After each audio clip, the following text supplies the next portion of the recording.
Welcome to the Deeks.ai podcast, where Wake Forest innovators unpack the real-world magic of artificial intelligence through candid conversations. I'm Michael Ferrari. I'm Ryan Scholl. Please join us as we explore how artificial intelligence is transforming work across campus, one fascinating story at a time. Remember the moral panic when calculators entered the classroom? Ged King does and refuses to repeat the same mistake. As the academic director in digital marketing at the School of Professional Studies, he is a firm believer in using generative AI to empower students.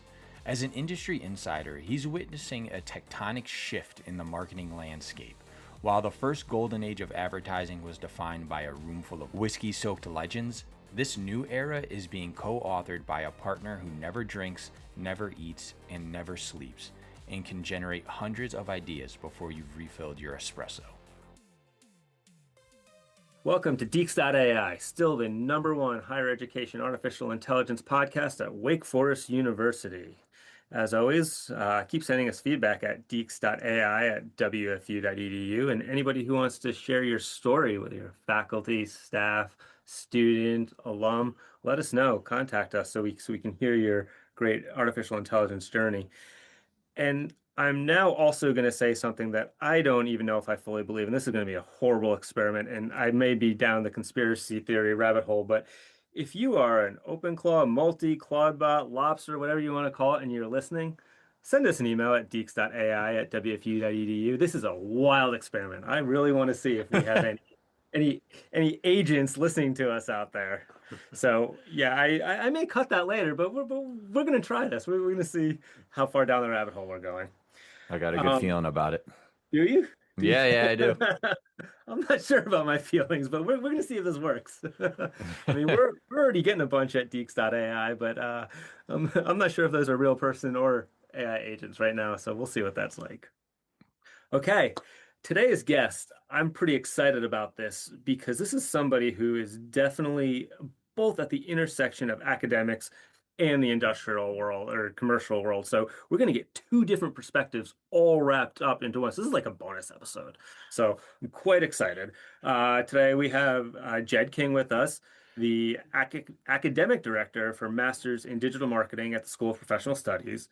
That's one half of his role. The other half is the Chief Resource Officer at Sales Factory, which apparently we're now doing a tour of all the Sales Factory people. This will be our third wonderful person from Sales Factory, so I'm pretty excited. So, Ged, welcome to the podcast. You want to tell us a little bit about yourself? Sure, you set the bar very high. I think our other guests from Sales Factory have set the bar high. No, okay, I'll make sure I tell them that. So they're listening. You mentioned wanting people to connect. I have a former student that's now on our board that I would love for you to meet. Google experience, really, really good guy, and has built an AI business. Awesome. Having said that, I mean, that kind of summarizes me.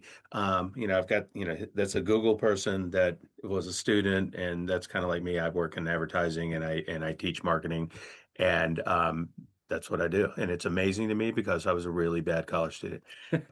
And you've been a professor. So you're in the School of Professional Studies now, but you started in the School of Business. Right? I did. So I started 15 years ago and been teaching a long time, and started teaching marketing research and consumer behavior. And those are two subjects that I absolutely love. Still teach them. But gosh, the world's changed so much.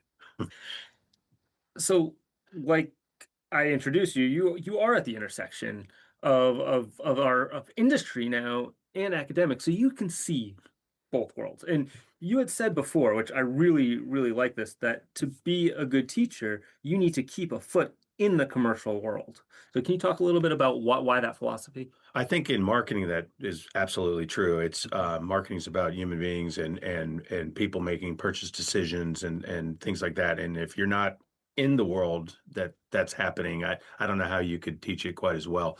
I'm sure there's subjects that you don't need that, but in our case, that's super important. And I'll give you an example. GEO is a kind of a hot term. It's about a week ago, so it's getting old. Can you define that for our audience? Yeah, so I was talking to my wife about it last night. So, you have these generative AI platforms that people are using, like we used to use Google. And I'll tell you a little story. I was at the ACC tournament last week, and we got to meet a really famous basketball player. And then there were a couple middle school boys with us, and I said, "You won't believe who we met. He's the greatest basketball player of all time, David Thompson." And the Who boys played for? NC State. You know this is a Wake Forest podcast, right? I Okay, I just want to make sure. Well, I was going to say my favorite Wake Forest basketball player is Kenny Herbst. Oh, yeah. Don't kiss up to Kenny. I don't know if Kenny's listening, but don't kiss up to Kenny.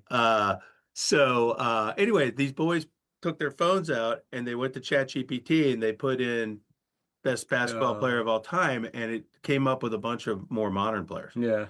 And it was the first time I've seen that. Okay. Right. And so that's not how I act, because I'm old and I still go to Google. And so then I said, well, go on Google and go to ESPN. And ESPN agreed with me. Okay. Right. But ChatGPT didn't. And so that's very interesting, because the world is going to be over here, not over here. I'm on a mic. This is an audio podcast. Yes. The world's going to be with ChatGPT, not the way that older people do Google. Right. And so that's the same for brands. Right. So you're talking about the difference between SEO and GEO. Yeah. And so just again, for the audience, search engine optimization and generative engine optimization. Yeah. So explain a little bit about the difference. So I got so many people at work that are better at this than me. But the difference is, it was pretty easy to trick Google into thinking you're good at something. All right. And so brands would hire agencies like ours to come up high in a search. And if that didn't work, you could pay Google to come up high in a search. And that was great. Well, when you get over to ChatGPT or any generative engine, it's not like that. The things kind of think, and as they get more sophisticated, they think more and better and have reasoning skills that are starting to evolve, and you can't fool them. So instead of sort of building in keywords into your website, you now have to build your content that's stronger, so the generative engines understand it. Yeah, and your reviews and everything, because they can see it all. Right. And from that, they make a decision on who's best at whatever you're talking to it about. Okay. So you seem, especially, now that you're out in what I'm going to do, my air quotes, for the real world, seem like a very AI forward person. You're dealing with artificial intelligence in your job, but then you're also sort of integrating into the classroom. Tell us about that journey. I know in the beginning you said when people started talking about artificial intelligence, is a little bit of taboo, but now I think, you've boarded the train. Oh, yeah, absolutely. So I love technology. I went to school to be an engineer, not a good one, but Is that why you're in marketing? Yes, that's why I'm in marketing. And it served me really well, because it started with analytics and how to, even SEO is very algorithmic. And so that was not something that was tough for me. But as you move forward to where we are now, I had a student this week say, I don't want to use generative AI. And so that was the first time I faced that. And so I didn't know what to do. So I just said, hey, this is your experience. You learn how you want to. And if you don't want to use it, that's okay. Right. But my advice is you should use it, because at least in the marketing field, it's changing so rapidly. And, I'm thinking about GEO, because we built an agentic tool that actually goes out and figures out GEO rankings and then creates a plan on how to improve those rankings and a proposal on how to improve that in minutes. Whereas that kind of stuff, if it was SEO 5 years ago, we're taking like 3 people a few days, right? And so it's just changing so fast. And so and then you got OpenClaw, which you mentioned. I mean, that's I mean, I barely even know what that is, but it's happening fast. It is happening fast. Interesting you say that a student said they didn't want to use it. Michael and I have started to have some conversations with more students, undergrads and graduate students. And I don't know if Wake Forest is just breaking every media narrative, but a lot of these students are telling us they do not want to use artificial intelligence for their learning. And so with how you have feet in both worlds, I wonder, do you see a conflict where the students don't want to use it for their academics, but then you're also pushing like, hey, when you get out of school, you're going to have to use it, so you need to know. Yeah. So I had a faculty meeting yesterday, and one of the professors talked about how undergrads are resisting it much, much more than our professional studies adults. Yeah. And I think that's, and by this is yesterday, so I'm still forming opinions, but I think it's because undergrads have this, idolized version of higher ed and what it Mhm. means and what they Yeah. should be doing versus professional studies, adults are there to get Yeah. skills. And Mhm. I think Yeah. those things are very, very different. So I think it depends on your audience. Yeah, where our undergrads are romanticizing their time in higher education, and the adults are beaten down by the real world, Yeah, so that's right. Yeah. they know what has to be done. And I just don't know. You pay attention to the media now, and they say every student is cheating their way through college with artificial Yeah. intelligence, and I just don't see it. Well, my perspective, this is how old I am. I wasn't allowed to use a calculator in my freshman and sophomore year. And how stupid was that, right? It was like calculators were going to go away, and I had Is to that know how why you're to. not good at engineering? Yeah. No, I needed AI to be good at engineering. Uh, so I just think technology is what it is, and we have to lean into it. I'm curious because you saying that you had the meeting and discussing the students and whatnot. Has there been any discussion about approaching like the fact that um AI literacy and ability and stuff are actually on like job postings and everything now? Ryan and I talked about it a couple of times. I've dipped my toes in it, just looking around to see, and I'm seeing it more often than not. Yeah, the world's in a weird place right now. So I can say that my children are not allowed to use AI at work, which I find to be crazy. Uh, Not allowed to. yeah, because they don't and I understand why. There's IT says don't put our sales numbers in a machine that gets So shared. is it a data security Yeah, thing? it's a Okay. security-based thing, but, that's gotta change, right? The Yeah. BlackBerry was secured on both sides, Mhm. 100 years ago, so we can fix that problem, but Okay. they need it, right? Yeah. And and back to your question, I do think that, it has to be part of everything we do because it's part of jobs, period. Yeah. I mean, there's nothing more than that. My ability, like one of my skills that I was good at is math, and I was good at cluster analysis and finding correlations in data Mhm. using SPSS and Jump and those kinds of tools.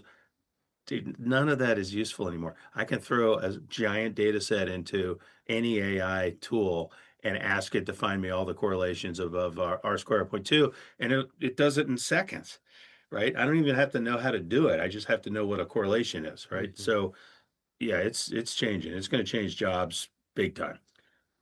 Okay, so let's stick on this jobs. You're there. You are high up in companies. You've worked in different companies. I believe you've actually built companies and sold companies. So Yeah. you've had this experience. Yeah. You've hired young employees. You've probably hired more seasoned employees. You've probably had to fire some. What do you see the role of junior employees now, and especially kids coming out of college? Will there be a role for junior employees? Um, yeah, I think so. At least in our field, junior employees adapt to technology changes quicker and better. Mhm. We have an employee who graduated from here in communications a few years ago, and she's incredible rock star. So she's a copywriter and leaning into AI. Now you think about that. What writer wants to use AI to write? Mhm. And this person is so gifted at it that you can't tell it was written by AI whatsoever. And she partners with it, and Mhm. her throughput's amazing. And she's making other people look out of date and slow. So would you say that the use of partnering with artificial intelligence is supercharging her? Absolutely. Yeah, I mean, I don't know what her throughput Yeah. difference is, but she claims 5x. So which camp do you land in? Will artificial intelligence be a net creator or net destroyer of jobs, or somewhere in between? I think in between. I think it's going to change jobs. Mhm. I think the jobs that I did growing up, they're going to be different. So again, being able to analyze sales data in with a calculator, then Excel, and then some fancier platforms, that's not going to be needed. What's going to be needed is analyzing it using AI platforms and then figuring out what to do about it. The AI can't yet figure out what to do about it. It probably will be able to at some point, but right now you still need human interaction. You also need the emotional intelligence that humans have that maybe a computer can model, but it doesn't really have. So you've been a CEO before. There's a lot of media coverage making headlines about all these CEOs cutting 16,000 jobs, 20,000 jobs, and they're all blaming it on AI. Yeah. Do you see that as the truth, or do you see that as a cover up for bad business practices? Um, Probably bad business practice is a harsh term, but probably businesses that need to improve. I do think it's a cover up for that because if you think about what's going on economically, which is not my area of expertise, there's a lot of negative headwinds. And these businesses are doing layoffs into a negative market that everybody says isn't negative because the stock market's still up. Consumer sentiment's at all time low, right? And so you have a company like Amazon. What's going to happen? Their stock's rising because their sales are up, but their sales are up because of inflation. And so I think it's not AI. I think it's right sizing. And it's just easy to blame AI Sure. rather than admit fault. Yes, right. I'm not going to stand up and go, "Oh my God, I'm a terrible guy. I ran the company wrong or hired too much or I whatever." just I have a hard time when I read all these headlines and I just see it's let me just blame this new phenomenon, this new Yeah. technology, and then I don't have to take credit for all. Yeah, exactly. I do tell you. I mean, I got a 25-year-old and a 22-year-old. I have no idea what their careers are going to look like in 10 years. Okay. It's really hard to understand how this is going to change things. But, we went, But do you think there will be still a place for them? yeah, for hardworking, smart people. Yes, there'll always be a place for that. Yeah, So you see the power, especially from a marketing perspective, for that career line of utilizing these AI tools. Do you get the sense that it's leaning one way or another in marketing in general, if it's widely being more embraced or opposed?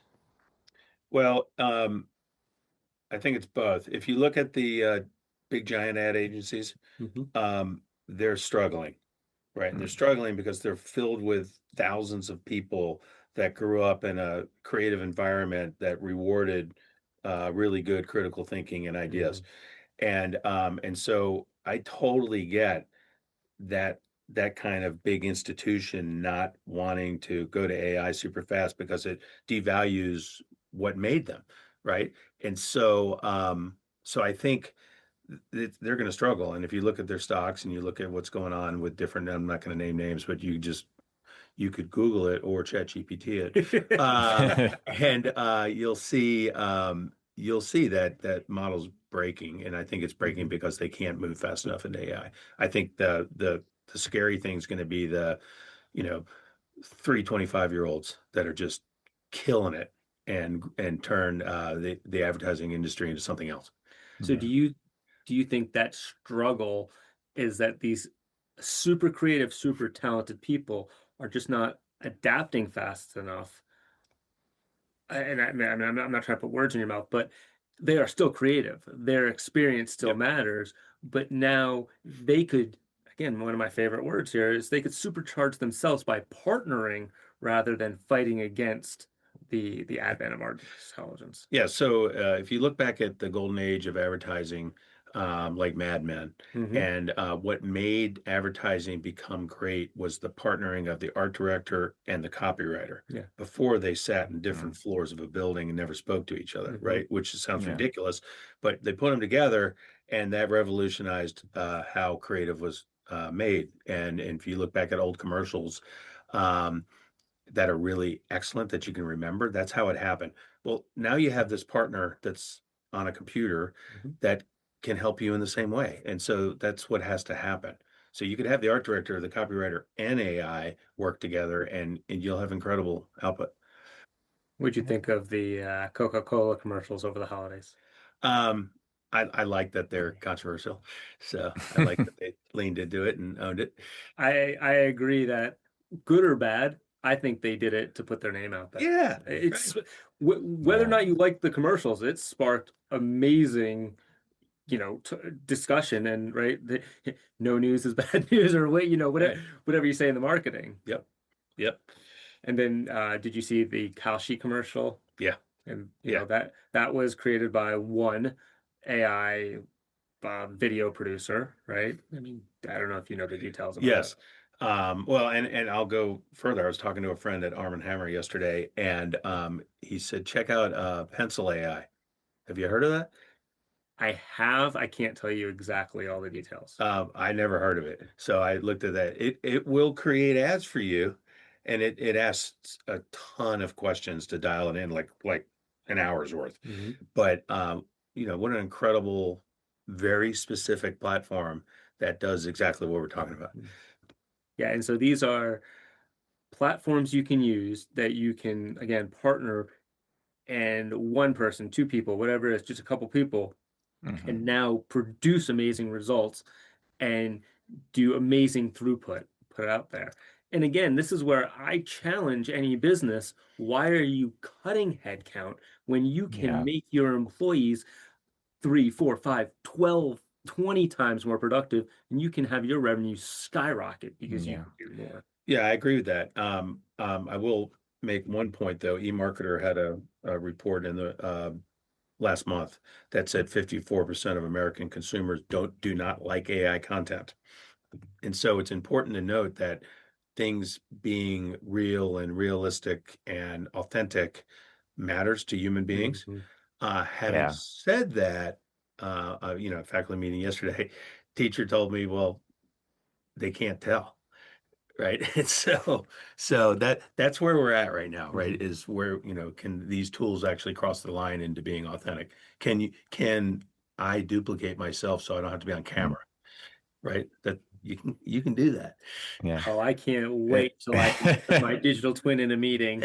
I don't, Don't have to go. there are places that are doing that, and I can't wait till my experimental, avatar can go into that. Yeah, and AI mine. content definitely turns me off. The second I'm listening or watching something and then like I see one of those tells or hear one of those tells of AI, I'm like, another one I have to ignore now. And I immediately just turn it off. Well, so let me ask you a question then. I'll turn the tables on you guys. Do you not like Notebook LM? I can't for Ryan and I's relationship, I can't discuss this. No, honestly, no, honestly, I think Notebook LM is awesome, but I am not a fan of I honestly am not a fan of the podcast. If for no other reason, The I don't know if podcast it's feature in yeah, Notebook. the podcast feature. Yeah. That I'm not a huge fan of just because I think the times I've used it, I've had a bad experience with where it just totally missed the mark. And I do find it a little tiresome to listen to sometimes. Like at least the last time I used it, it was a lot of like, how do you say this? Like it did that so many times to feel real that it felt too fake, I guess.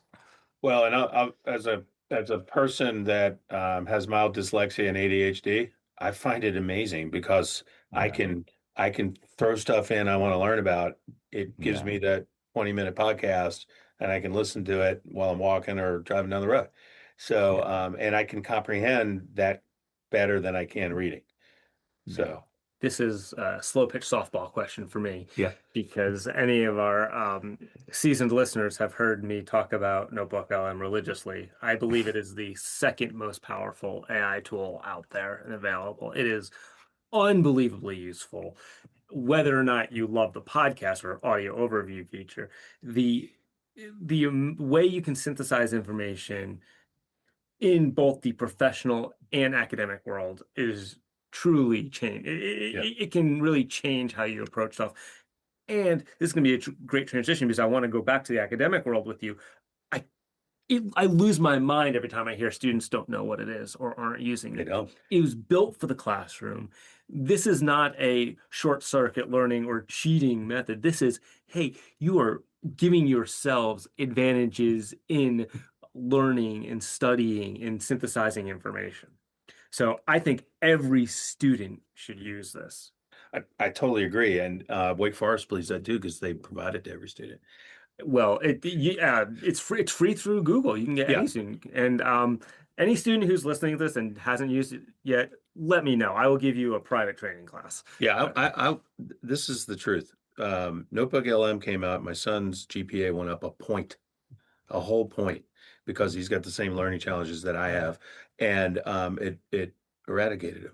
That's amazing. Yeah.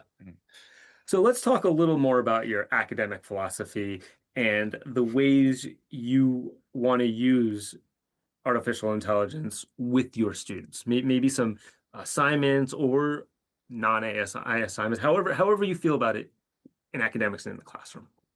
Yeah, so the negative of AI is that a student gets an assignment in Canvas, they take a picture of it, they throw it into the chat bot, it answers the assignment, they post it. All right, and once they get savvy, they'll create an agent that just does that for them. They don't have to do anything. And I first saw this several summers ago. I was teaching the high school kids that come here for camp. Yeah. And this one kid who I call Timmy, that's not really his name, but Timmy, I gave him this assignment, and they had to find an unmet need. They had to write a press release. They had to name it. They had to create a website. And in about 2 minutes, he was doing something else, goofing around. So I went up to him and I'm like, Timmy, what are you doing, dude? And Timmy had photographed the assignment on the screen, threw it into his whatever he was using back then. It did the entire assignment in 2 minutes, and he was goofing off. And Now that's horrible, but did you hire him on the spot because No, he was an enterprising young student? So beyond that, I asked him, I said, how'd you learn to do that? And he goes, well, I'm in Catholic school and I don't like reading the Bible. And Wow. Wow. I was like, well, God made you, so I think that's okay. All right. So, what an incredible thing. Well, fast forward a couple of years, and that's a big issue for teachers. So we as teachers have to learn new techniques, and that's on us. That's not on the students. And then the flip is the students got to come out armed, ready to go. And for those jobs you were talking about with, it's required to know how to do these things. So, we have to teach them good ways, and we have not fully figured that out yet. I mean, I haven't. I don't think academia as a whole has.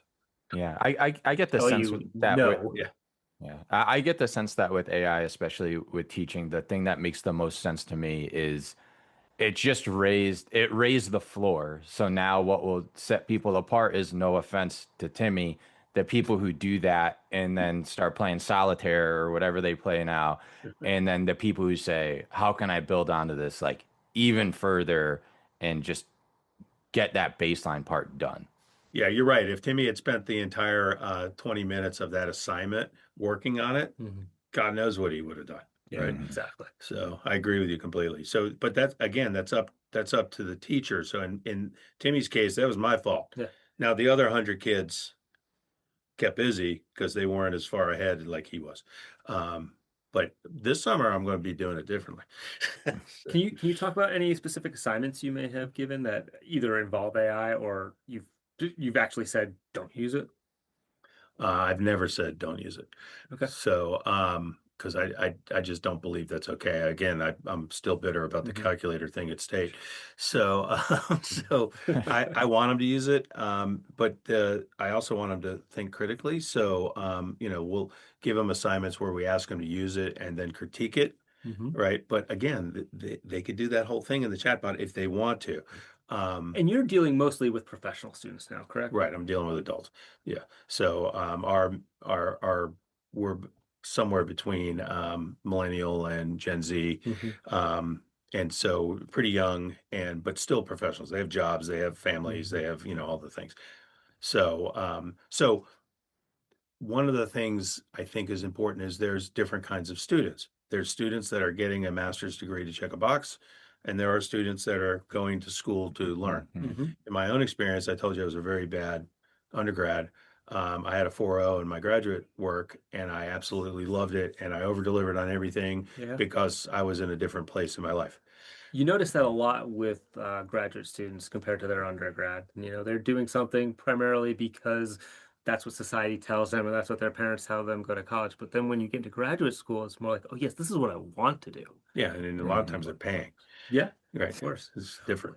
But it's interesting because the undergrads that we have spoken to, they do talk about the motivation, and they say, okay, why do you think some students use it in nefarious ways? And they say, well, they're not motivated. They don't understand the assignment. But the students who do not want to use generative AI and really want to learn something, they are motivated to learn that material.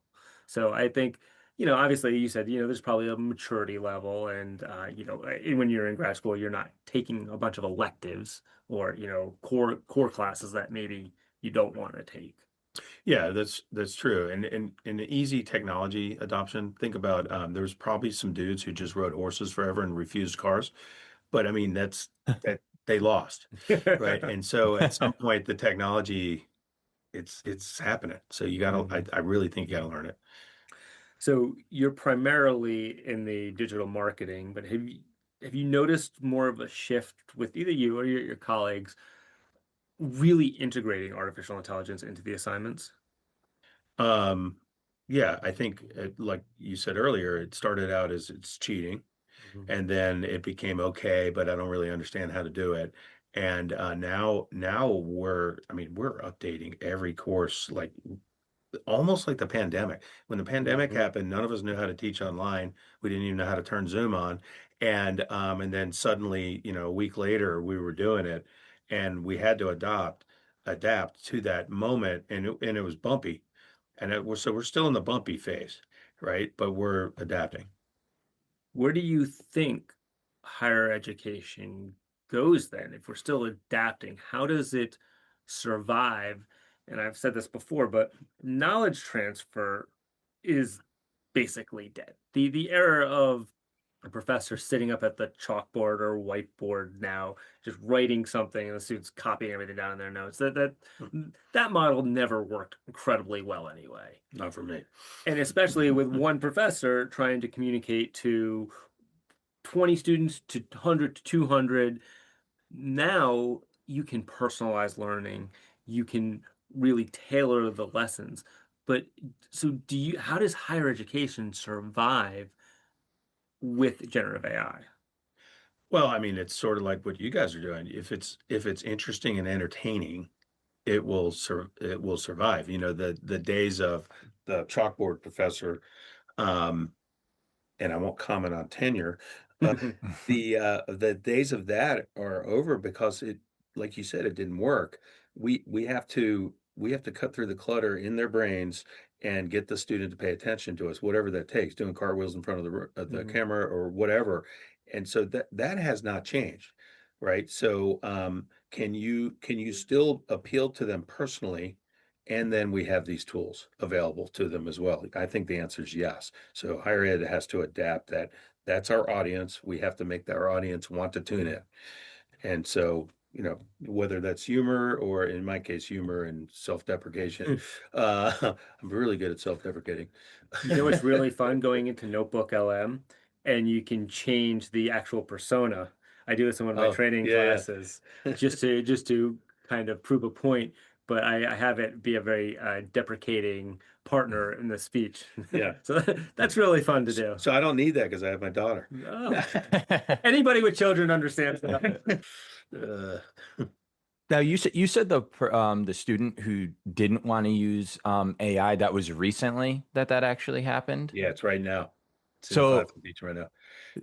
So I'm curious, what do you think is in store for whether it's students like that or the people actively in the workplace now with that? I asked because recently, I can't remember if I mentioned it on the podcast. I actually know of some people in a marketing team where their whole department is refusing it, and it's kind of like, well, what now? Do you know what I mean?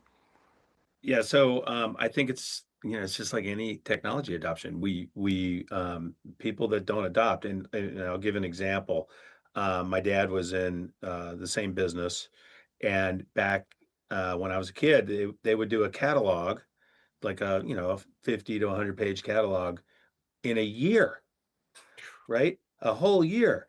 And it would cost, $1 million. So now, the three of us could create a catalog before this podcast is over.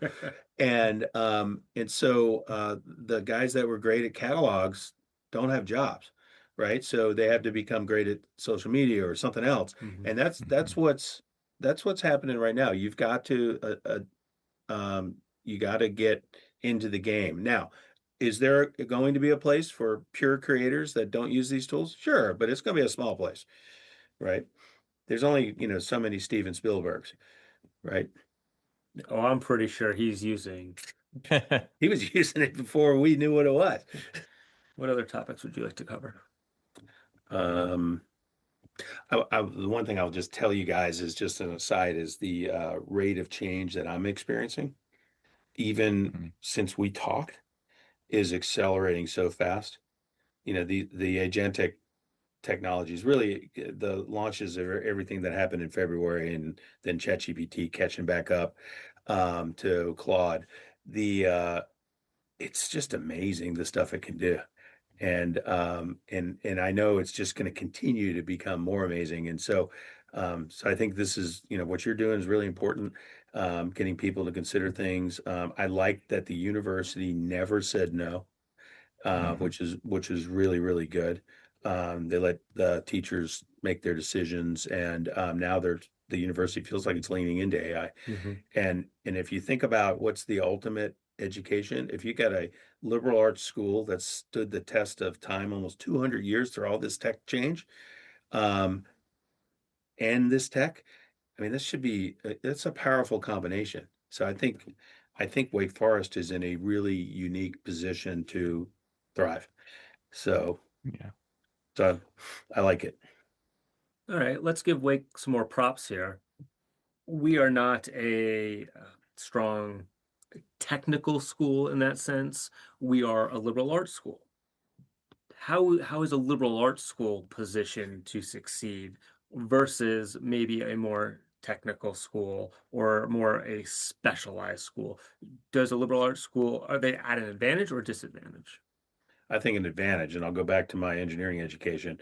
Um, wasn't allowed to use a calculator. I could use a slide rule, which is ridiculous. That was useful. Yes, or an abacus. Yeah. The You may need to define that for some of our listeners. Yeah, go on a chatbot. Yeah. But and so the scientific method is the key to engineering, right? Which is a form of critical thinking, but it's very narrow. Liberal arts is broad and all about critical thinking, and these tools are so accessible that I think having general critical thinking skills is what matters the most. Do I feel like, my technical background has helped me? Sure.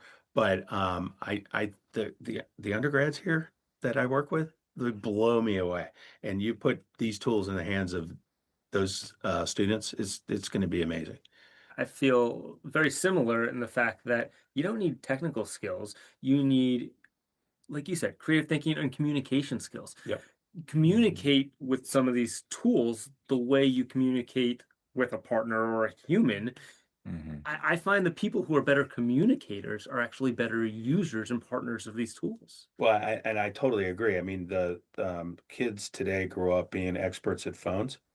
They're not tech experts, they're just phone experts, which also means they're dating less, they're communicating less, they're dancing less, all these other things we hear about in the news. And so being able to walk into a room and be confident and talk to people. I mean, I remember I was at American Standard Bath Products early in my career, and I presented, and by the time I got done presenting, had sweat through my suit. All right, because I was so darn nervous, right? And one of the things I'm good at is making presentations now, but I wasn't then. There's a lot of training, and this school puts that out. I mean, the human skills that's what this university does. So I think that's a really good place to be. You touched on a hot button issue, so now I'm going to ask you this. What do you think artificial intelligence does to human relationships? There's some bad stuff in the news right now that I don't really want to talk about because it's depressing, but I think it's going to do two things. One, on the negative side, it's going to replace some human communication. We're already seeing that in social media. Some estimates are half the content's AI created. Um, Mhm. the flip side of that is, I think we're human and we're going to crave real one-on-one or multiple to one communication, and so I think it will possibly free us up to enable us to do that more because we'll at work we'll be working with machines and computers and that kind of stuff, and then when we get home at night we're gonna want to be around real people. I want to believe the utopian view of what you just said. And I'm so on the fence because I don't know if we're going to head toward that utopian view or the dystopian view now, where everybody's just sitting in the corner talking to their AI chatbot, because that chatbot now you program it however you want it to be, and it never disagrees with you. It is the exact tone you want, and at that point, you don't know how to deal with humans anymore. You don't But know see how that to deal with dissent. that's one of the things about AI that bothers me though. Like similar to the like, oh, magically now because of AI, cheating is a possibility. Is like I was seeing stories like what you're talking about years ago before AI was even a thing. Like I don't even want to guess where it was because I don't remember. But I remember seeing a news story about in some other country where they were genuinely concerned for population reasons because record number of men weren't dating, a drop in children. So like that, this is another thing where it's like this isn't new because of AI. Yeah, no, so I believe that humans will always find the best path, at least for the last however many years you believe. We've done that. And so I don't believe that this technology changes that. I'm also aware that I'm overly optimistic Mhm. in general. But having said that, I think I told you this when we talked earlier. My granddad was born in 1901. Um, he he didn't wake up and want to be work on the subways because they didn't exist, right? And so he ends up being a subway repair guy for his whole career, 60 years, and that didn't exist, and his parents didn't want him to be that, but he became that. And after eighth grade, by the way, what a tough dude. And Wow. so that's what's going to happen here. We can't envision what's next. I mean, you imagine go way back in time to the wheel or the printing press and imagine sitting as regular people talking what was going to happen from those inventions. Like incredible Mhm. things happen, cities and freedom and all this stuff. It's hard to imagine. Nobody would have ever thought 10 years ago that social media influencer Was a was a job. job. Yeah. Here's my hot take. The next hot job's going to be space data center repairman. Yeah. Hey, Right. that job doesn't exist now, but Yeah. when Elon gets his way, we're going to have all Yeah. our data centers in space. Yeah. Somebody's going to have I to might pick it want. I might want the Not job. me. up. Not me. Yeah. So I mean, there's going to be opportunities all over the place. It's just going to change the way things work. And I mean, I remember when the internet started. So in college in the 80s, we had the internet. It wasn't like what we have now. And then I remember in the 90s going, oh my God, like every book in the world is available. Mm. And then that's not really what happened. It didn't turn into a library. It turned into, a whole different thing, right? And so it'll work its way out. And then the other thing to think about is humans will intervene. So, for example, we were watching TV over the weekend, and we have commercials on the TV, and my wife is going, "How do we get rid of these commercials?" Right? And I'm like, "Hell, I'm right here. This is what I do." Yeah. Right? And so, Well, the cycle is back because any streaming service you pay for now, you basically can't get rid of the commercials unless you pay for the higher and higher right. tiers. You want no commercials on So Netflix? 40. your people have figured out Yeah, right. how to stop us from hitting that fast forward button. Yeah, we were sure that when cable happened that broadcast would go away, and then we were Mm. sure that when streaming happened that cable and networks can go away. None of that's happened. They've adapted, and that'll happen here too. Whoever thought of the ad when you pause something had to have gotten a massive raise. Dude, that's on Sling, right? Oh, It's it's I on don't know. everything. is it It's on is it? everything now. It's it's amazing, right? First time I saw that, I was like, genius. Well, so I'll digress. My cousin was part of a company called Liberate Technologies in the .com era, and it was as far as I know, his first big exit. He's a gazillionaire. The point of Liberate was you could point at the clothing the actors were wearing and buy it and have it shipped to your house. That still hasn't happened, Wow. right? But they Wow. they opened the stock and the thing went up like 40x the stock price, right? And so crazy. It's fantastic. Okay, we're winding down now, so we need you to put the thinking cap on. Maybe your professor hat here. Okay. You know, the in your cool little garb when you walk at commencement. You know, I'm going to ask you for two pieces of advice. One, to your students, how to integrate artificial intelligence into their learning experience, and two, for some of your colleagues, how they should think about artificial intelligence in their teaching. You can pick whichever one you want to go first. Well, my first advice is if I'm hooding you at a ceremony, there's a good chance I'm going to knock your hat off your head. It's just because I'm a klutz. It's not on purpose.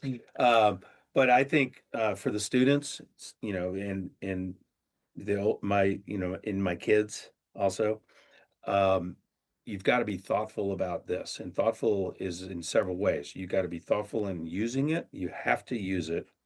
But then you have to be thoughtful about how you take the output of it and use it.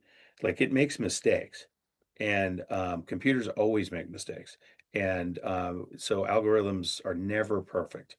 And and then the other part is on and by the way, Claude 4.6 started to change this. It's got judgment.